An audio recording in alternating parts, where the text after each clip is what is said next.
Punjabi family അവിടെ വന്ന ശേഷം ഒരു സർദാർ പറഞ്ഞു, ഇത് നിന്റെ ടിക്കറ്റ് അല്ല, നീ ഇവിടുന്ന് ഇറങ്ങണമെന്ന് പറഞ്ഞ് എന്നെ ബലമായിട്ട് വലിച്ച് താഴെ ഇറക്കിയൊരു സംഭവം. നമ്മൾ ചിന്തിക്കുന്ന മാതിരിയുള്ളൊരു കാനഡയല്ല ഇത് എന്ന് പറഞ്ഞിട്ടുണ്ടെങ്കിൽ വെള്ളക്കാർ മാത്രം വളരെ പൊളൈറ്റായിട്ട് നടക്കുന്ന ഒരു രാജ്യമാണ്, അല്ലെങ്കിൽ അവരുടെ കൾച്ചർ മാത്രം ഉള്ള ഒരു രാജ്യമാണെന്ന് നമ്മൾ തെറ്റിദ്ധരിച്ചിരിക്കുകയാണെന്നാണ് എനിക്ക് തോന്നുന്നത്.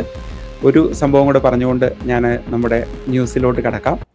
ലോകത്തിൻ്റെ വിവിധ ഭാഗങ്ങളിൽ റേസിസം കത്തിപ്പടരുകയാണ്. നിരവധി ആളുകൾ പല വീഡിയോകളും യൂട്യൂബിലും ഫേസ്ബുക്കിലുമൊക്കെ പോസ്റ്റ് ചെയ്യുന്നു. നിരവധി വാർത്താ ചാനലുകൾ അവയെ റിപ്പോർട്ട് ചെയ്യുന്നു. കാനഡയിലെ സ്ഥിതി എന്താണ്? എൻ്റെ ഒരു പേഴ്സണൽ സ്റ്റോറിയിൽ നിന്ന് തന്നെ കാര്യങ്ങൾ തുടങ്ങാം. 2006 ശേഷം ഞാൻ പഞ്ചാബിലായിരുന്നു ജോലി ചെയ്തുകൊണ്ടിരുന്നത്. 2007, 2008 പഞ്ചാബ് ഫരീദ്കോട്ട് എന്ന് പറയുന്നൊരു സ്ഥലം, അവിടെ ഒരു സ്കൂൾ ടീച്ചറായിട്ടായിരുന്നു എൻ്റെ കരിയറിൻ്റെ തുടക്കം. അവിടെ 2 വർഷത്തോളം ജോലി ചെയ്തു. വളരെ നല്ല അന്തരീക്ഷം. അവിടെ പഞ്ചാബി കുട്ടികളെ പഠിപ്പിക്കുന്നു. പഞ്ചാബി വീട്ടിൽ തന്നെ താമസം, ഭക്ഷണം എല്ലാം പഞ്ചാബി ഭക്ഷണം മാത്രം. അങ്ങനെ നല്ല ഒരു ലൈഫായിരുന്നു അവിടെ. നല്ല ഒരു ഗ്രാമീണ അന്തരീക്ഷമായിരുന്നത്. അവിടെ എനിക്ക് നാട്ടിൽ നിന്ന് വന്ന ഒരു ടീച്ചർ എന്ന നിലയ്ക്കുള്ള എല്ലാവിധ ബഹുമാനവും അതോടൊപ്പം തന്നെ ആളുകളുടെ സ്നേഹവും ഒക്കെ ലഭിച്ചിരുന്ന ഒരു കാലമായിരുന്നത്. വളരെയധികം എൻജോയ് ചെയ്തിരുന്ന ഒരു സമയം തന്നെയായിരുന്നത്. അതിനുശേഷം ഞാൻ 2008 ഡൽഹിയിൽ എനിക്കൊരു ജോലി കിട്ടി. ഒരു ഇൻ്റർനാഷണൽ സ്കൂളിൽ പഠിപ്പിക്കാൻ വേണ്ടി തന്നെ പ്രൈമറി സ്കൂൾ അധ്യാപകനായിട്ടായിരുന്നു ഞാൻ ജോലി ചെയ്തുകൊണ്ടിരുന്നത്. അവിടെ 5ാം ക്ലാസ് ആയിരുന്നു എനിക്ക് ക്ലാസ് കിട്ടിയത്. അപ്പോൾ അങ്ങനെ ഡൽഹിയിലെത്തി. ഡൽഹിയിലെ അധ്യാപനവും വളരെ നന്നായിട്ട് പോവുകയാണ്. ഡൽഹിയിലെ ഷാദിപ്പൂർ എന്ന് പറയുന്ന ഒരു സ്ഥലത്ത്, പട്ടേൽ നഗർ, കരോൾ ബാഗ് എന്നീ സ്ഥലങ്ങളൊക്കെയാണ്. അത് നിങ്ങൾക്കൊക്കെ പരിചയമുള്ള സ്ഥലങ്ങളായിരിക്കും. നിരവധി നേഴ്സുമാരൊക്കെ ആ സ്ഥലങ്ങളിലൊക്കെ താമസിക്കുകയും പിന്നെ നിരവധി ജോലിക്കാരും സിവിൽ സർവീസ് പഠിക്കാൻ വേണ്ടി വന്നിട്ടുള്ള കുട്ടികളുമൊക്കെ നാട്ടിൽ നിന്ന് നിരവധി പേര് വന്ന് താമസിക്കുന്ന സ്ഥലമാണ് അവിടെ. അപ്പോൾ ഞാൻ 2008 ചെന്ന് കഴിഞ്ഞപ്പോൾ എനിക്ക് ഒത്തിരി വ്യത്യാസങ്ങൾ തോന്നി. വളരെ ശാന്തമായിട്ടുള്ളൊരു അന്തരീക്ഷമായിരുന്നു പഞ്ചാബിലേത്. എന്നാൽ ഡൽഹിയിലെ തിരക്കും അവിടുത്തെ ആളുകളുടെ രീതികളുമൊക്കെ എനിക്ക് ആദ്യം ഭയങ്കര ബുദ്ധിമുട്ടായിട്ട് തന്നെ വന്നു. ഒരു 3 മാസത്തേക്ക് അവിടുത്തെ ബഹളമൊന്നും എനിക്ക് അക്സെപ്റ്റ് ചെയ്യാൻ പറ്റത്തില്ലാത്ത രീതിയിലായിരുന്നു. എങ്കിലും മുന്നോട്ടിങ്ങനെ പോയിക്കൊണ്ടേയിരുന്നു. പല ദിവസങ്ങളിലും രാവിലെ നമ്മുടെ ഫ്ലാറ്റിൽ നിന്നും താഴോട്ട് ഇറങ്ങി വരുമ്പോഴേക്കും, ഫ്ലാറ്റ് എന്നൊക്കെ പറയുന്നത് ഒരു ചെറിയ മുറിയിലാണ് നമ്മളൊന്ന് താമസിച്ചുകൊണ്ടിരുന്നത്. അവിടെ നിന്ന് താഴോട്ട് ഇറങ്ങി വരുമ്പോഴേക്കും കുട്ടികൾ പോലും അരേ മദ്രാസി എന്ന വിളികൾ പല സ്ഥലങ്ങളിൽ നിന്നും ഞാൻ കേൾക്കുന്നുണ്ടായിരുന്നു. അവർ ചിലപ്പം മുകളിൽ നിന്നൊക്കെ ചില പഴത്തൊലിയോ സാധനങ്ങളൊക്കെ നമ്മുടെ തലയിലോട്ടൊക്കെ ഇടും. നമ്മൾ തിരിച്ച് 2 പറയും. അങ്ങനെയൊക്കെ പോവും. പക്ഷേ നമ്മൾ നാട്ടിൽ നിന്നുള്ളവരെ മദ്രാസി എന്ന വിളി സ്ഥിരമായിട്ട് നമ്മൾ കേട്ടാണ് വന്നിരുന്നത് അവിടെ. അത് കഴിഞ്ഞ് മുന്നോട്ട് വർഷങ്ങൾ പോയി. അവിടുത്തെ ഹിന്ദി പഠനവും കാര്യങ്ങളുമൊക്കെ, നമ്മൾ ഹിന്ദിയൊക്കെ നമ്മൾ അത്യാവശ്യം ഫ്ലുവൻ്റായി, തിരിച്ച് പറയാറൊക്കെ ആയി. അങ്ങനെ മുന്നോട്ട് പോകുന്നു. എന്നാൽ പഞ്ചാബിൽ എനിക്ക് നേരെ തിരിച്ചായിരുന്ന അനുഭവം. നമ്മൾ നാട്ടിലെ പോലെ തന്നെയുള്ളൊരു എക്സ്പീരിയൻസ് ആയിരുന്നു അവിടെയുള്ളത്. പഞ്ചാബിലെ കാര്യങ്ങൾ ഒന്നുകൂടി പറയുകയാണെങ്കിൽ, അവിടെ ഇത്തിരി ലൗഡായിട്ടുള്ള കൾച്ചറാണ്. അവിടെ പാട്ടൊക്കെ ഉറക്കെ വെച്ച് സംസാരങ്ങളും കാര്യങ്ങളൊക്കെ ആ രീതിയിലാണ് പോകുന്നത്. അതിൻ്റെ ഒരു വേറൊരു പതിപ്പായിരുന്നു ഡൽഹിയിൽ. ഇത്തിരിയുടെ അഗ്രസീവായിട്ടുള്ള, അധികം റെസ്പെക്റ്റ് ഒന്നും ഇല്ലാത്ത രീതിയിലുള്ള ആളുകളുടെ സംസാരം. എന്നാൽ നല്ല ആളുകളും അവിടെ ഉണ്ടായിരുന്നു. അപ്പം അങ്ങനെയൊക്കെ അവിടെ മുന്നോട്ട് പോന്നു. കുറേ കാലം കഴിഞ്ഞ് കഴിയുമ്പോഴേക്കും എനിക്ക് തന്നെ തോന്നി, ഇവിടെ അധികം നമുക്ക് നിൽക്കാൻ പറ്റിയ ഒരു സ്ഥലമല്ല. കാരണം നമ്മൾ കൾച്ചറലി അധികം അക്സെപ്റ്റ് ചെയ്യുന്നില്ല. അപ്പം വിദ്യാഭ്യാസം ഉള്ള ആളുകളാണെങ്കിലും ആ ഒരു തിരിവ് അവിടെ ഉണ്ട് ആളുകളുടെ ഇടയ്ക്ക്. അപ്പം അത് പല ട്രൈബുകളും പിന്നെ പല രീതികളും ഒക്കെയാണല്ലോ അവിടെ ഉള്ളത്. അത് കാരണമായിരിക്കാം നമുക്കത് അക്സെപ്റ്റ് ചെയ്യാൻ കഴിയാതെ വന്നത്. നമ്മൾ അതിനുശേഷം ഒരു തീരുമാനമെടുത്തു, എന്നാൽ വിദേശ രാജ്യത്തേക്ക് പോയി കളയാം, എന്താണേലും കാനഡയ്ക്ക് പോവാം. ഈ സ്റ്റോറിയെല്ലാം ഞാൻ നേരത്തെ പറഞ്ഞിട്ടുള്ളതാണ് കേട്ടോ. അതായത് നമ്മുടെ കനേഡിയൻ ഇമിഗ്രേഷൻ്റെയും PR കിട്ടിയ കാര്യങ്ങളൊക്കെ 2019 മുതലേ ഞാൻ പല സ്റ്റോറീസും പറയാറുണ്ട്. അതിൻ്റെ തുടർച്ചയെന്നോളം ഞാനിത് പറയുകയാണ്. ആ സമയത്ത് ഡിസിഷൻ എടുത്തു. 2013 PR വേണ്ടി അപ്ലൈ ചെയ്തു. നിരവധി വർഷങ്ങളുടെ കാത്തിരിപ്പായിരുന്നു. അതിനുശേഷം 2016 ഞങ്ങൾക്ക് PR കിട്ടുന്ന ഫാമിലിയോടൊപ്പം കാനഡയിലേക്ക് പോരുകയാണ്. ആദ്യം ഞങ്ങൾ വന്നത് മോൺട്രിയലിലാണ്. മോൺട്രിയലിൽ നിന്ന് ഒരു 4-5 ദിവസം കഴിഞ്ഞപ്പോഴേക്കും നേരെ ടൊറൻറ്റോയിലേക്ക് വന്നു. ടൊറൻറ്റോയിലേക്ക് വന്നപ്പോൾ 2018 ജനുവരി മാസം. നല്ല തണുപ്പും മഞ്ഞും ഉള്ള സമയമാണ്. ഇവിടെ വന്നിട്ടാണ് ശരിക്കും കാനഡ കാണാൻ തുടങ്ങിയത്. വന്നു, മാർക്കത്താണ് താമസം. മാർക്കം ഒണ്ടേരിയോയിലെ ഒരു സ്ഥലമാണ്, GTA തന്നെയുള്ള സ്ഥലമാണ്. അവിടെ താമസം. അതിനുശേഷം അരി മേടിക്കണം, അല്ലെങ്കിൽ അരി സാധനങ്ങളൊക്കെ വാങ്ങണമല്ലോ. അരിയൊക്കെ വാങ്ങാൻ വേണ്ടി ഞാൻ ഒരു സ്ഥലമൊക്കെ ഗൂഗിളിലൊക്കെ സെർച്ച് ചെയ്ത് കണ്ടുപിടിച്ച് പോവുകയാണ്. അവിടെ ചെന്ന് കഴിയുമ്പോഴത്തേനും എല്ലാം തമിഴിലാണ് എഴുതി വച്ചിരിക്കുന്നത്. പല ബിൽഡിങ്ങുകളിലും തമിഴ് അക്ഷരങ്ങൾ കാര്യങ്ങളൊക്കെ എഴുതി വെച്ചിട്ടുണ്ട്. ഞാൻ ഓർത്ത് ഇതെന്താണ് ഇങ്ങനെ, നമ്മൾ നാട്ടിൽ നിന്നും ഞങ്ങൾക്ക് നെടുങ്കണ്ടത്തു നിന്നും കട്ടപ്പനയിൽ നിന്നുമൊക്കെ കമ്പത്തിന് പോകാൻ എളുപ്പമാണ്, തേനിക്ക് പോകാൻ എളുപ്പമാണ്. അവിടെ ചെന്ന പോലത്തെ ഒരു പ്രതീതി. ഇഷ്ടംപോലെ കടകൾ ഉണ്ട് അവിടെ, എല്ലാം തമിഴ് അക്ഷരങ്ങളൊക്കെ തന്നെയുണ്ട്. അവിടെ ചെന്ന് സാധനങ്ങളൊക്കെ വാങ്ങി തിരിച്ചു പോന്നു. അപ്പോൾ എനിക്ക് അറിയാവുന്നൊരു സ്ഥലം ഈ മാർക്കത്തെ ഈ സ്ഥലം മാത്രമേ അറിയാവുന്നുള്ളൂ. അപ്പോൾ എൻ്റെ മനസ്സിലൊരു ഇത് തോന്നി, അതായത് മറ്റൊരു ഇന്ത്യയിലേക്ക് നമ്മൾ എത്തിയോ. പിന്നെ നമ്മുടെ അടുത്ത് തന്നെ ന്യൂഡൽഹി ഡ്രൈവ് ഉണ്ട്, കറാച്ചി ഡ്രൈവ് ഉണ്ട്, ഇങ്ങനെയുള്ള പല വഴികളൊക്കെ കണ്ടു. ഉസ്മാൻ റോഡ്, ഇങ്ങനെയുള്ളതൊക്കെ കണ്ടു. അതായത് കാനഡയെ പറ്റി ഉള്ള നമ്മുടെ മനസ്സിലുണ്ടായിരുന്ന ഒരു കോൺസെപ്റ്റ് അല്ല നമ്മളിവിടെ വന്നു കഴിഞ്ഞപ്പോഴും നമ്മൾ കണ്ടത്. നിങ്ങൾ നാട്ടിൽ നിന്ന് കാനഡയിലേക്ക് അല്ലെ മറ്റു വിദേശ രാജ്യങ്ങളിലേക്ക് പോകുമ്പോഴേക്കും നമുക്കൊരു പിക്ചർ ഉണ്ടായിരിക്കും, അതുമായിട്ട് ഒരു ബന്ധമില്ലാത്ത കാര്യങ്ങളായിരിക്കും നമ്മളവിടെ ചെല്ലുമ്പോൾ കാണുന്നത്. ഞാൻ പറഞ്ഞു വന്നതെന്ന് പറഞ്ഞാൽ, കാനഡ ഒരു ഇമിഗ്രൻ്റ് നേഷനാണ്. ഇവിടെയുള്ള ആളുകളെല്ലാവരും ഇപ്പോൾ കൂടുതലും ഒരു നല്ല ശതമാനവും ഇമിഗ്രൻസ് തന്നെയാണ്. വർഷങ്ങൾക്ക് മുമ്പ്, അതായത് 800കളിൽ 1 മില്യൺ ആളുകളോളം വിദേശ രാജ്യത്ത് നിന്നും, പ്രത്യേകിച്ച് യൂറോപ്പിൽ നിന്നും ഇവിടെ എത്തിയിട്ടുണ്ടായിരുന്നു. അവർ നിരവധി സ്ഥലങ്ങളിൽ ഡെവലപ്മെൻറ്റ് പ്രവർത്തനങ്ങളിൽ ഉണ്ടായിരുന്നു, പ്രത്യേകിച്ചും അഗ്രികൾച്ചറൽ ഡെവലപ്മെൻറ്റ്. കാനഡയുടെ ഹിസ്റ്ററി നോക്കിക്കഴിഞ്ഞിട്ടുണ്ടെങ്കിൽ നിങ്ങൾക്ക് മനസ്സിലാക്കാൻ സാധിക്കും. ഫസ്റ്റ് ഇമിഗ്രൻസ് അത്രയും പേരാണ് ഇവിടെ വന്നിട്ടുള്ളത്. ആ സമയം തന്നെ പഞ്ചാബികളും വന്നു തുടങ്ങിയിരുന്നു. നമുക്ക് സ്വാതന്ത്ര്യം കിട്ടുന്നതിന് മുമ്പ് തന്നെ ഇവിടെ ആളുകൾ പഞ്ചാബിൽ നിന്ന് വന്നിട്ടുണ്ടായിരുന്നു. അവരെ തിരിച്ചയക്കുകയും പിന്നെ അവർ വീണ്ടും അക്സെപ്റ്റഡ് ആവുകയും അങ്ങനെയൊക്കെ ചെയ്തിട്ടുണ്ടായിരുന്നു. അങ്ങനെ വലിയൊരു ഇമിഗ്രേഷൻ ഹിസ്റ്ററി തന്നെ കാനഡയ്ക്കുണ്ട്. കാനഡയിൽ ഉള്ളവരെല്ലാവരും സായിപ്പന്മാരല്ല, അത് നിങ്ങൾ മനസ്സിലാക്കിയിരിക്കുക. ഇവിടുത്തെ ഒരു കൾച്ചർ എന്ന് പറഞ്ഞാൽ വളരെയധികം മൾട്ടി കൾച്ചറലാണ്. ഞാൻ കഴിഞ്ഞ ആഴ്ച നമ്മുടെ വീഡിയോയുടെ താഴെയൊക്കെ കണ്ടിട്ടുണ്ടായിരുന്നു. അതായത് നമ്മുടെ ഒരു ഓണം പ്രോഗ്രാമിൻ്റെ വീഡിയോ ചെയ്തപ്പോഴേക്കും നമ്മുടെ സബ്സ്ക്രൈബേഴ്സൊക്കെ ഇതിനെ ഇഷ്ടപ്പെടുന്നു. അതോടൊപ്പം തന്നെ കമൻറ്റുകൾ എഴുതുന്നുണ്ടായിരുന്നു. അപ്പോൾ എന്തിനാണ് നിങ്ങൾ ഈ ചെണ്ടകൊട്ടിനെയൊക്കെ പ്രോത്സാഹിപ്പിക്കുന്നതെന്ന് ചോദിച്ചിട്ടുണ്ടായിരുന്നു. ഇവിടെ എന്ന് പറഞ്ഞിട്ടുണ്ടെങ്കിൽ നമ്മുടെ ഈ മാർക്കത്ത് തന്നെ 3 ദിവസത്തേക്ക് റോഡ് ബ്ലോക്ക് ചെയ്ത് തന്നെ, അതായത് വിത്ത് പെർമിഷനോടുകൂടി ഇവിടെ തമിഴ് ഫെസ്റ്റ് സെലിബ്രേറ്റ് ചെയ്യുന്നുണ്ട്. അല്ല ഡൗൺ ടൗൺ ടൊറൻഡോയിൽ ചെന്നിട്ടുണ്ടെങ്കിൽ അവിടെ കരീബിയൻ ഫെസ്റ്റ് നടക്കുന്നുണ്ട്. അങ്ങനെ പല ആഘോഷങ്ങളും ഉണ്ട്. അത് പല രീതിയിൽ ഇവിടെ ആഘോഷിക്കപ്പെടുന്നുണ്ട്. ഇപ്പോഴേക്കും നമ്മൾ ചിന്തിക്കുന്ന മാതിരിയുള്ളൊരു കാനഡയല്ല ഇത് എന്ന് പറഞ്ഞിട്ടുണ്ടെങ്കിൽ, വെള്ളക്കാർ മാത്രം വളരെ പൊളൈറ്റായിട്ട് നടക്കുന്ന ഒരു രാജ്യമാണ്, അല്ലെങ്കിൽ അവരുടെ കൾച്ചർ മാത്രം ഉള്ള ഒരു രാജ്യമാണെന്ന് നമ്മൾ തെറ്റിദ്ധരിച്ചിരിക്കുകയാണെന്നാണ് എനിക്ക് തോന്നുന്നത്. അത് കാരണമായിരിക്കും പല വീഡിയോകളും വരുന്നത്, നമ്മൾ അങ്ങനെ ചെയ്യരുത് ഇങ്ങനെ ചെയ്യരുത്, പ്രശ്നമാകും എന്നുള്ള രീതിയിൽ.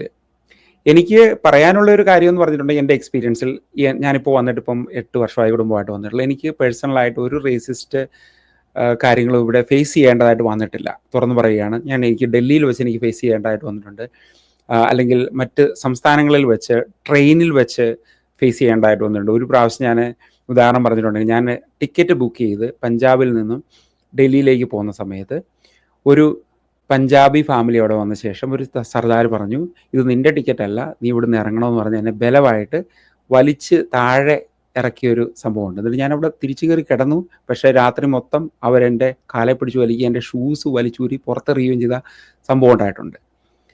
നമ്മുടെ നാട്ടിൽ അങ്ങനെ ഒരു കൾച്ചർ, അതായത് നമ്മുടെ സ്റ്റേറ്റുകൾ തമ്മിലാണെങ്കിലോ അല്ലെങ്കിൽ ഡിസ്ട്രിക്റ്റുകൾ തമ്മിലാണെങ്കിലോ അല്ലെങ്കിൽ ഒരു ചെറിയ ഒരു കവലയും മറ്റൊരു കവലയുമായിട്ടോ ചില റേസിസത്തിൻ്റെ ചില കാര്യങ്ങളൊക്കെ നമുക്ക് അവിടെയൊക്കെ കാണാൻ സാധിക്കും. എന്നാൽ ഇവിടെ അങ്ങനെ ഒരു എക്സ്പീരിയൻസ് എനിക്ക് ഉണ്ടായിട്ടില്ല. പക്ഷെ പലരും പറയുന്ന കാര്യങ്ങൾ എനിക്ക് തോന്നുന്നത്, ഇന്ന യൂട്യൂബ് വീഡിയോയിൽ ഞാനിത് കണ്ടു, അല്ലെങ്കിൽ ഞാൻ ഇന്ന വീഡിയോയിൽ ഇത് കണ്ടു, അല്ലെങ്കിൽ ന്യൂസിൽ കണ്ടു, അത് ഞാനും നിങ്ങളുടെ അടുത്തോട്ടൊന്ന് ഷെയർ ചെയ്യുകയാണ്, അത് കാരണം നിങ്ങളിതൊന്നും ചെയ്യരുത് എന്നാണ്. സംഭവങ്ങൾ പല സ്ഥലങ്ങളിലും ഉണ്ടായിട്ടുണ്ടാവാം. അതൊക്കെ ഉണ്ടെങ്കിൽ നിങ്ങൾക്ക് നേരിട്ടുള്ള അനുഭവങ്ങളാണ്, തീർച്ചയായിട്ടും നിങ്ങൾക്ക് ഇവിടെ കമൻറ്റ് ചെയ്യാവുന്നതാണ്. തീർച്ചയായിട്ടും ഒരു സംഭവം കൂടെ പറഞ്ഞുകൊണ്ട് ഞാൻ നമ്മുടെ ന്യൂസിലോട്ട് കടക്കാം. ഈ കഴിഞ്ഞ വെള്ളിയാഴ്ച ഈ വീഡിയോ റെക്കോർഡ് ചെയ്യുന്ന ദിവസം രാവിലെ ഞാൻ ടിം ഹോട്ടനിൽ പോയി ബ്രേക്ക്ഫാസ്റ്റ് വാങ്ങി. അപ്പോഴേക്കും ഡ്രൈവ് ത്രൂവിലാണ് ബ്രേക്ക്ഫാസ്റ്റ് നമുക്ക് ലഭിക്കുന്നത്. അവിടെ നിന്ന് വാങ്ങിക്കഴിഞ്ഞപ്പോഴേക്കും എനിക്ക് കൈ എത്തിച്ച് അത് മേടിക്കാൻ വേണ്ടി തുടങ്ങിയപ്പോഴേക്കും ഈ ഫുഡ് ഇരുന്ന ബാഗ് നേരെ താഴോട്ട് പോയി വീണു. അത് ഒരു ബാഗിൻ്റെ അകത്താണ് തരുന്നത്. അതിൻ്റെ അകത്തൊരു ബേഗിൾ ബെൽറ്റ്, പിന്നെ ഒരു ഹാഷ് ബ്രൗണ്, ഒരു 1-2 സോസ് കാര്യങ്ങളൊക്കെ ഉണ്ടായിരുന്നു. അപ്പോഴേക്കും അവിടെ നിന്നിരുന്നൊരു വെള്ളക്കാരിയായിരുന്നു. പുള്ളിക്കാരി ഒത്തിരി സോറി പറഞ്ഞു, അത് താഴെ പോയി. ഞാൻ അവരോട് പറഞ്ഞു, കുഴപ്പമൊന്നുമില്ല, അത് ബാഗിലാണല്ലോ, ഞാനത് ഡോറ് തുറന്ന് പുറത്തിറങ്ങി ഒന്ന് എടുത്താൽ മതി, പിന്നിൽ ഇഷ്ടംപോലെ വണ്ടികളുണ്ട്. അപ്പോൾ അവർ പറഞ്ഞു, എനിക്ക് വേണമെങ്കിൽ പുതിയ ഫുഡ് ഉണ്ടാക്കി തരാം. ഞാൻ നോക്കിയപ്പോൾ അതിന് കേടൊന്നും സംഭവിച്ചിട്ടൊന്നുമില്ല. ഞാൻ പുറത്തിറങ്ങി അതെടുത്തു, അകത്ത് വെച്ചു. വീണ്ടും അവരൊരു 3-4 സോറിയും കൂടെ പറഞ്ഞു. ഞാൻ ടോട്ടൽ എണ്ണി കഴിഞ്ഞപ്പോഴേക്കും ഏകദേശം ഒരു 10 സോറിയെങ്കിലും ഒരു 2 മിനിറ്റിനുള്ളിൽ അവർ പറഞ്ഞു. ഓക്കെ, ഞാൻ no problem, have a good weekend എന്ന് പറഞ്ഞിട്ട് ഞാൻ അവിടെ നിന്ന് പോയി. അതുപോലെ തന്നെ പല ദിവസങ്ങളിൽ ഞാൻ സൈക്ലിങ്ങിന് പോകാറുണ്ട്. സൈക്ലിങ്ങിന് പോകുമ്പോഴേക്കും ഞാൻ എക്സ്പെരിമെൻ്റ് ചെയ്യുന്നൊരു കാര്യമുണ്ട്. രാവിലെ പോകുമ്പോഴേക്കും കാണുന്ന ആളുകളെല്ലാം ഒന്ന് ചിരിച്ച് കാണിക്കുക, അല്ലെങ്കിൽ ഒന്ന് തലയൊന്ന് കുമ്പിട്ട് ഒന്ന് അവരെ ഒന്ന് വിഷ് ചെയ്യുക, അല്ലെങ്കിൽ ഗുഡ് മോർണിംഗ് പറയുക. ഞാനൊരു 15 പേരെ അല്ലെങ്കിൽ 20 പേരെ ഇങ്ങനെ കാണുന്നുണ്ട്, വർഷങ്ങളായിട്ട് പോകുന്നതാണ്. അപ്പോൾ ഇവർ ആദ്യ സമയങ്ങളിൽ ഒന്നും നോക്കത്ത് പോലും ഇല്ലായിരുന്നു, അവരിങ്ങനെ പോകും. ഓക്കെ, ഓരോ ദിവസവും ഞാനിങ്ങനെ പറഞ്ഞുകൊണ്ടിരിക്കും. ഇപ്പോൾ എനിക്ക് രാവിലെ പോകുമ്പോൾ എനിക്ക് കാണാൻ പറ്റുന്ന സുഹൃത്തുക്കൾ, എനിക്ക് അവരുടെ പേരോ നാളോ അവരുടെ വിവരങ്ങളോ ഒന്നും അറിയില്ല. പക്ഷേ ഞങ്ങളെല്ലാവരും അങ്ങോട്ടും ഇങ്ങോട്ടും വിഷ് ചെയ്യാറുണ്ട്. മിനിമം ഒരു 30 പേരെയെങ്കിലും ഞാൻ എൻ്റെ രാവിലത്തെ സൈക്കിൾ സവാരിയിൽ ഒരു 15 കിലോമീറ്റർ എല്ലാ ദിവസവും പോകും. ആ സമയത്ത് ഞാൻ എല്ലാവരെയും ഒന്ന് കണ്ടിട്ടാണ് പോകുന്നത്. പിന്നെ നമ്മൾ കണ്ടില്ലെങ്കിൽ നമുക്കൊരു വിഷമാണ് അവരെ. അങ്ങനെയാണ് നമ്മൾ ഓരോ കൾച്ചർ പ്രാക്ടീസ് ചെയ്യുക എന്ന് പറയുന്നത്. ഇവിടുത്തെ കാര്യങ്ങളൊക്കെ നമ്മൾ നോക്കി മനസ്സിലാക്കിയാൽ നമുക്ക് മനസ്സിലാക്കാവുന്ന കാര്യങ്ങൾ മാത്രമേ ഉള്ളൂ. ഉദാഹരണം പറഞ്ഞിട്ടുണ്ടെങ്കിൽ, നമ്മൾ ഒരു ഡോറ് തുറന്ന് പിടിച്ച് മറ്റുള്ളവർക്ക് വേണ്ടിയുള്ള വഴിയൊരുക്കുക, അല്ലെങ്കിൽ നമ്മളൊരു ഫുഡ് കോർട്ടിൽ അല്ലെങ്കിൽ നമ്മുടെ മലയാളി റെസ്റ്റോറൻറ്റിൽ പോയാലും അവിടുത്തെ ടേബിളൊക്കെ ഒന്ന് ക്ലീൻ ആക്കി ഇടുക. പിന്നെ നമ്മുടെ കുട്ടികളൊക്കെ ലൈനപ്പ് ചെയ്ത് ആണ് അവർ സാധാരണ പാർക്കിലൊക്കെ എല്ലായിടത്തും കയറുകയും റൈഡിന് വേണ്ടി വെയിറ്റ് ചെയ്യുകയൊക്കെ ചെയ്യുന്നത്. അത് വീണ്ടും പ്രോത്സാഹിപ്പിക്കുക. പിന്നെ പള്ളികളൊക്കെ പ്രോഗ്രാംസ് നടത്തുന്നത്, അല്ലെങ്കിൽ അസോസിയേഷൻസ് പ്രോഗ്രാംസ് നടത്തുന്നതൊക്കെ പെർമിഷൻ എടുത്തിട്ട് തന്നെയാണ് അവർ നടത്തുന്നത്. പെർമിഷൻ എടുക്കാതെ ചെയ്തിട്ടുണ്ടെങ്കിൽ വലിയ ഫൈൻ തന്നെ അവർക്ക് കിട്ടും. അപ്പോൾ നമ്മുടെ പള്ളിയിലൊക്കെ ആണെങ്കിൽ ഓരോ പെരുന്നാൾ കാര്യങ്ങളൊക്കെ നടക്കുമ്പോഴേക്കും അവിടെ അടുത്തുള്ള വീടുകളിലൊക്കെ പോയി ഇൻവൈറ്റ് ചെയ്യും. 10-200 പേർക്ക് ലെറ്റർ കൊടുക്കും, ഇങ്ങനൊരു പ്രോഗ്രാം നടക്കുന്നുണ്ട്. അവർക്കൊക്കെ ഹാപ്പിയാണ് അതിൻ്റെ അകത്ത്. അപ്പോൾ അങ്ങനെ ഒരു കൾച്ചറിലാണ് ഇപ്പോൾ കാര്യങ്ങൾ മുന്നോട്ട് പോകുന്നത്. എനിക്ക് പേഴ്സണലായിട്ട് കാനഡയിൽ റേസിസ്റ്റ് അനുഭവങ്ങൾ ഒന്നും തന്നെ ഉണ്ടായിട്ടില്ല. എന്നാൽ നാട്ടിൽ എനിക്ക് ഉണ്ടായിട്ടുണ്ട്. നിങ്ങൾക്ക് എന്തെങ്കിലും അങ്ങനെയുള്ള അനുഭവങ്ങൾ നേരിട്ടുള്ളത് ഉണ്ടെങ്കിൽ തീർച്ചയായിട്ടും താഴെ ഒന്ന് കമൻറ്റ് ചെയ്യുക. നമുക്ക് അടുത്ത ആഴ്ചയിൽ ഡിസ്കസ് ചെയ്യാം ഇനി എന്താണ് മറ്റുള്ളവർക്ക് ഉണ്ടായ അനുഭവങ്ങളെന്ന്. അങ്ങനെ നമുക്കൊരു റിയലിസ്റ്റിക് മെൻറ്റാലിറ്റിയിലോട്ട് കൂടി നമുക്ക് മുന്നോട്ട് പോകാം. തീർച്ചയായിട്ടും കാനഡയിൽ നിരവധി അവസരങ്ങളുണ്ട്. നിങ്ങൾക്ക് പഠിക്കാൻ വേണ്ടി ഇങ്ങോട്ട് വരണമെങ്കിലോ അല്ലെങ്കിൽ നേരിട്ട് PR-ൽ വരണമെങ്കിലോ ഒക്കെ അവസരങ്ങളുണ്ട്. അതിനുള്ള ചർച്ചകളും കാര്യങ്ങളൊക്കെ നമുക്ക് വെള്ളിയാഴ്ചകളിൽ നടത്തുന്നുണ്ട്, അതൊക്കെ കാണുക. ഇമിഗ്രേഷൻ എന്ന് പറയുന്നത് ഒരു വലിയ പ്രോസസ്സ് തന്നെയാണ്. നമ്മുടെ രാജ്യത്ത് നിന്നും മറ്റൊരു രാജ്യത്തേക്ക് നമ്മൾ പോകുന്നു. ആ രാജ്യത്ത് ഒരു നല്ല കൾച്ചർ ഉണ്ടാവും. ആ കൾച്ചറിനെ നമ്മൾ എംബ്രേസ് ചെയ്യുക എന്നുള്ളതാണ് അതിൻ്റെ സത്ത എന്ന് പറയുന്നത്. ഒരു കടലിലേക്ക് പല നദികൾ ചേരുന്നത് പോലെ ആ നല്ല കൾച്ചറിലേക്ക് നമ്മളും ചേരുക. മറ്റുള്ളവർ നിങ്ങളെ എങ്ങനെ ട്രീറ്റ് ചെയ്യാൻ വേണ്ടി നിങ്ങൾ ആഗ്രഹിക്കുന്നു, അതുപോലെ നിങ്ങളും അവരെ ട്രീറ്റ് ചെയ്യുക. അത് യേശുക്രിസ്തു പണ്ടേ പറഞ്ഞ കാര്യമാണ്. അങ്ങനെ പോവുകയാണെങ്കിൽ ഒരു പ്രശ്നവും ഒരിടത്തും ഉണ്ടാവുകയില്ല. എല്ലാവർക്കും നല്ല ഒരു ദിനം ആശംസിക്കുന്നു. നമുക്ക് നമ്മുടെ വാർത്തയിലേക്ക് കിടക്കാം. ഈ ആഴ്ചത്തെ പ്രധാന ന്യൂസുകളിലേക്ക് കടന്നു കഴിയുമ്പോഴേക്കും നമുക്ക് ഇപ്പോൾ കാട്ടുതീയാണ് ഒരു പ്രധാന സംഭവമായിട്ട് വന്നിരിക്കുന്നത്. വിവിധ പ്രൊവിൻസുകളിൽ, പ്രധാനമായിട്ടും ന്യൂ ഫൗണ്ട്ലാൻഡ്, വാൻകൂവർ, പിന്നെ ആൽബർട്ടയുടെ ചില ഭാഗങ്ങൾ, ഒണ്ടേരിയോയിൽ, ഇവിടെ എല്ലാം കാട്ടുതീ ഉണ്ടായിട്ടുണ്ട്. അതിൻ്റെ ഒരു പ്രധാന കാര്യം എന്ന് പറഞ്ഞിട്ടുണ്ടെങ്കിൽ, ഇപ്പോൾ ലോക താപനില തന്നെ ഏകദേശം ഒരു 4% സെൽഷ്യസ് കൂടിയിരിക്കുകയാണ്. അതിൻ്റെ കാര്യം ആഗോളതാപനം തന്നെയാണ്. അത് ഇൻഡസ്ട്രിയലൈസേഷന് ശേഷം ആണ് ഇങ്ങനെ സംഭവിച്ചുകൊണ്ടേയിരിക്കുന്നത്.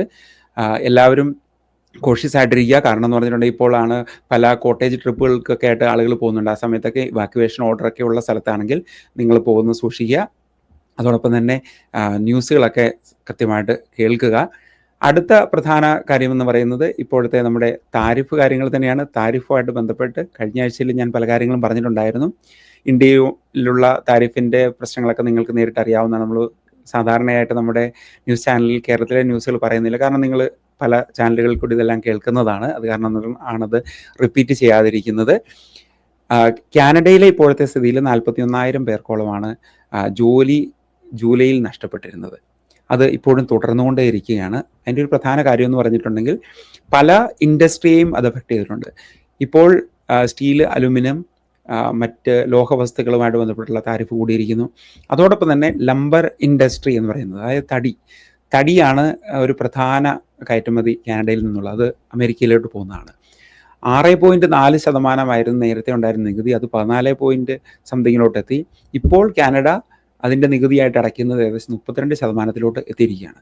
അതുമായിട്ട് ബന്ധപ്പെട്ട് ഫോറസ്ട്രി ജീവനക്കാർക്കും പിന്നെ ഫോറസ്ട്രി ടെക്നീഷ്യൻസ്, പിന്നെ ഈ മേഖലയിൽ വർക്ക് ചെയ്യുന്നവർക്കൊക്കെ ജോലി പോകുന്നുണ്ട്.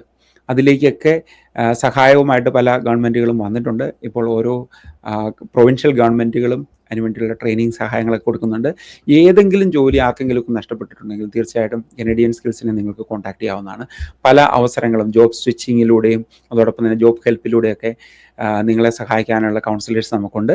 അതോടൊപ്പം തന്നെ എല്ലാ ഓർഗനൈസേഷൻ്റെ പ്രോഗ്രാമുകളും ഞങ്ങളുടെ സ്റ്റാളുകളൊക്കെ ഉണ്ട്. അവിടെയൊക്കെ നിങ്ങൾക്ക് വരാവുന്നതാണ്. പിന്നെ നമുക്കറിയാം, ഇപ്പോൾ ജോലി നഷ്ടപ്പെട്ട് IT-യിലാണെങ്കിലോ അല്ലെങ്കിൽ നാട്ടിൽ നിന്ന് ഡയറക്റ്റ് കയറി വരുന്നവരൊക്കെ ആണെങ്കിലും ഈ ഫണ്ടുകൾക്കൊക്കെ നിങ്ങളും എലിജിബിളാണ്. അതിനുവേണ്ടി നിങ്ങൾക്ക് കോൺടാക്ട് ചെയ്യാവുന്നതാണ്. നമ്മുടെ കഴിഞ്ഞ ആഴ്ചത്തെ CPR ഫസ്റ്റ് എയ്ഡ് സെഷനൊക്കെ ഭംഗിയായിട്ട് നടന്നു. ഇനി നമുക്ക് സെപ്റ്റംബർ 8 CPRൻ്റെ ട്രെയിനിങ് നടക്കുന്നത്. CPRൻ്റെ ട്രെയിനിങ് ഒക്കെ അറ്റൻഡ് ചെയ്തിട്ട് ഇപ്പോൾ ഫിഫയുടെ അതായത് വേൾഡ് കപ്പ് നോർത്ത് അമേരിക്കയിലാണല്ലോ നടക്കുന്നത്, അതിൻ്റെ വോളണ്ടിയർ റിക്രൂട്ട്മെൻറ്റ് ഇപ്പോൾ ആരംഭിച്ചിട്ടുണ്ട്. അതിലേക്കൊക്കെ എലിജിബിലിറ്റിക്ക് വേണ്ടി നിങ്ങൾക്ക് ഇത്തരം ക്ലാസ്സുകളൊക്കെ സഹായിക്കും. തീർച്ചയായിട്ടും അതിനുവേണ്ടി നിങ്ങൾക്ക് കോൺടാക്ട് ചെയ്യാവുന്ന, അതിൻ്റെ ഇൻഫർമേഷൻസും ഞങ്ങൾ ഇവിടുന്ന് തരുന്നതായിരിക്കും. ഈ വീഡിയോ ചെയ്തുകൊണ്ടിരിക്കുന്ന സമയത്താണ് എയർ കാനഡയുടെ പല സ്ട്രൈക്ക് അപ്ഡേറ്റ്സും വന്നുകൊണ്ടിരിക്കുന്നത്. പല ഫ്ലൈറ്റ്സുകളും ഇപ്പോൾ ക്യാൻസൽ ചെയ്യപ്പെടുന്നുണ്ട്. 10,000-ഓളം വരുന്ന ഒരു ഫ്ലൈറ്റ് അറ്റൻഡൻറ്റ് സ്ട്രൈക്കാണ് നടക്കുന്നത്. അതിനാൽ പലരും ഇപ്പോൾ യാത്രകളൊക്കെ മാറ്റിവെക്കുകയോ അല്ലെങ്കിൽ എയർ കാനഡ തന്നെ മറ്റ് ഫ്ലൈറ്റുകളിൽ അവർക്ക് ബുക്ക് ചെയ്ത് കൊടുക്കുകയൊക്കെ ചെയ്യുന്നുണ്ട്. ആരെങ്കിലുമൊക്കെ യാത്ര ചെയ്യുന്നുണ്ടെങ്കിൽ പ്രത്യേകിച്ച് ശ്രദ്ധിക്കുക. അത് ഇൻ്റർനാഷണൽ യാത്രകളാണെങ്കിലോ ലോക്കൽ യാത്രകളാണെങ്കിലോ പ്രത്യേകിച്ച് അപ്ഡേറ്റുകൾക്ക് വേണ്ടി ശ്രദ്ധിക്കുക. എയർ കാനഡ സ്ട്രൈക്ക് അനൗൺസ് ചെയ്തിട്ടില്ലായിരുന്നു ഞാൻ ഈ വീഡിയോ റെക്കോർഡ് ചെയ്തിരിക്കുന്ന സമയം വരെ. നിങ്ങൾക്ക് അപ്ഡേറ്റ്സ് ഉണ്ടെങ്കിൽ തീർച്ചയായിട്ടും നമ്മുടെ കമ്മ്യൂണിറ്റി പോസ്റ്റിൽ കൊടുക്കുന്നതാണ്. അതോടൊപ്പം തന്നെ എന്തെങ്കിലുമൊക്കെ ന്യൂസ് അപ്ഡേറ്റ്സ് ഉണ്ടെങ്കിൽ നിങ്ങൾക്കും നമ്മുടെ ചാനലിൻ്റെ കമ്മ്യൂണിറ്റി പോസ്റ്റിൽ കുറിക്കാനുള്ള അവസരങ്ങളുണ്ട്. അത് കറക്റ്റായിട്ടുള്ള വിവരങ്ങളാണ്, ഞാനത് അപ്രൂവ് ചെയ്യുന്നതാണ്. എപ്പോഴും ഫേസ്ബുക്ക് പോലെ തന്നെ യൂട്യൂബ് നമുക്ക് ഉപയോഗിക്കാവുന്നതാണ്. അങ്ങനെയുള്ള പുതിയ അപ്ഡേറ്റുകളൊക്കെ വന്നിട്ടുണ്ട്, അതൊക്കെ കാണുക നിങ്ങൾ തീർച്ചയായിട്ടും. സ്കൂളൊക്കെ തുറക്കാൻ ഇനി അധികം സമയമൊന്നുമില്ല. ആളുകളൊക്കെ ബാക്ക് ടു സ്കൂൾ പർച്ചേസുകളൊക്കെ ആരംഭിച്ചിരിക്കുകയാണ്. ഇപ്പോൾ സാധനങ്ങളുടെ വിലയൊക്കെ നോക്കിയിട്ടുണ്ടെങ്കിൽ അല്പം കൂടി തന്നെയാണ് നിൽക്കുന്നത്. ഇൻഫ്ലേഷനൊക്കെ കൺട്രോൾഡ് ആണ് എങ്കിലും പല സാമ്പത്തിക ഞെരുക്കങ്ങളിൽ കൂടെയാണ് ഇപ്പോൾ കാനഡ കടന്നു പോയിക്കൊണ്ടേയിരിക്കുന്നത്. നമുക്കറിയാം, ട്രേഡ് വാർസ് എല്ലാ കൺട്രികളെയും അഫക്റ്റ് ചെയ്തിട്ടുണ്ട്. ഈ കഴിഞ്ഞ ദിവസം നാട്ടിൽ നിന്നുള്ള പല ഇൻ്റർവ്യൂസിൽ നിന്നും എനിക്ക് മനസ്സിലാക്കാൻ സാധിച്ചത് കിറ്റെക്സിൻ്റെ പല ഉൽപ്പന്നങ്ങളും അമേരിക്കയിലേക്ക് കയറ്റുമതി ചെയ്യുന്നുണ്ടായിരുന്നു. 90% വരുന്ന ഉടുപ്പുകളും വസ്ത്രങ്ങളും ഒക്കെ അങ്ങോട്ടായിരുന്നു കയറ്റുമതി ചെയ്തുകൊണ്ടിരുന്നത്. ഇനി അത് നാട്ടിൽ സെല് ചെയ്യാനുള്ള സംവിധാനങ്ങൾ അവർ ഒരുക്കുന്നു എന്ന് പറയുകയുണ്ടായി. അതോടൊപ്പം തന്നെ നമുക്കറിയാം, കാനഡയിലെ കാര്യങ്ങളും അത്ര ഭംഗിയായിട്ടല്ല പോകുന്നത്. സാമ്പത്തിക കാര്യങ്ങൾ നോക്കിക്കഴിയുമ്പോഴേക്കും ഇനിയിപ്പോൾ bank of Canada interest rate ചിലപ്പോൾ കട്ട് ചെയ്യുന്നത് സെപ്റ്റംബറിൽ ആവും എന്ന് ഒരു ന്യൂസ് കേൾക്കാൻ ഇടയായി. പിന്നെ നമ്മുടെ റെൻ്റൊക്കെ ഇപ്പോൾ അല്പം വീണ്ടും കൂടിയിട്ടുണ്ട്. ചില സ്ഥലങ്ങളിലൊക്കെ ഇങ്ങനെ സബ്സിഡൈസ്ഡ് ആയിട്ടുള്ള റെൻ്റൽസ് എന്ന് പറഞ്ഞിട്ടുണ്ടെങ്കിൽ ചില അപ്പാർട്ട്മെൻറ്റുകളിലൊക്കെ മുറികളൊക്കെ ഒഴിഞ്ഞു കിടക്കുകയാണെങ്കിൽ അവർ 1 മാസത്തെ റെൻറ്റ് വേവ് ചെയ്ത് കൊടുക്കുന്നുള്ള വാർത്തകളൊക്കെ കേൾക്കുന്നുണ്ടായിരുന്നു. അതൊക്കെ നിങ്ങൾക്ക് ന്യൂ കമേഴ്സ് വരുന്നവർക്കൊക്കെ നോക്കാവുന്നതാണ്. ബേസ്മെൻറ്റുകൾ പല സ്ഥലങ്ങളിലും ഒഴിവുണ്ട്. പ്രത്യേകിച്ചും ദുരം റീജിയണിലും മാർക്കം റീജിയണിലും പിന്നെ ടൊറൻറ്റോയിലും ഒക്കെ ലഭിക്കാനുണ്ട്. ലണ്ടൻ ഒണ്ടേരിയോയിലുണ്ട്. നിങ്ങൾക്ക് ആർക്കെങ്കിലുമൊക്കെ ഡയറക്റ്റായിട്ട് നിങ്ങൾക്ക് ആരുടെയും വീടുകളൊക്കെ ഇങ്ങനെ റെൻറ്റിന് കൊടുക്കാൻ വേണ്ടി ആഗ്രഹമുണ്ടെങ്കിൽ നിങ്ങൾക്ക് ഇമെയിൽ അയക്കാവുന്നതാണ്. bijo@canadianskills.ca ഇമെയിൽ അയക്കാവുന്നതാണ്. അതോടൊപ്പം നമ്മൾ ജോബ് പോസ്റ്റിങ്ങുകളും ആരംഭിക്കുകയാണ്.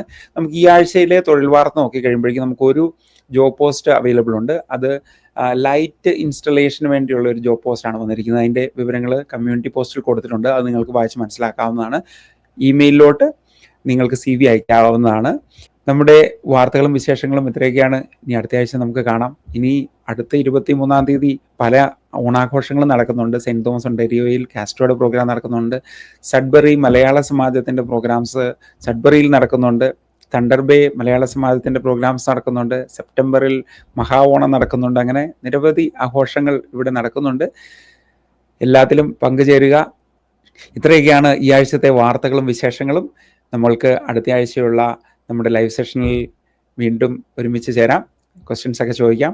നിങ്ങൾക്ക് എന്തെങ്കിലും ഡൗട്ട്സ് ഒക്കെ ഉണ്ടെങ്കിൽ ഈ വീഡിയോയുടെ താഴെ തന്നെ കമൻറ്റ് ചെയ്തോളുക. അതൊക്കെ നമ്മുടെ ലൈവ് സെഷനിൽ ഡിസ്കസ് ചെയ്യുന്നതാണ്.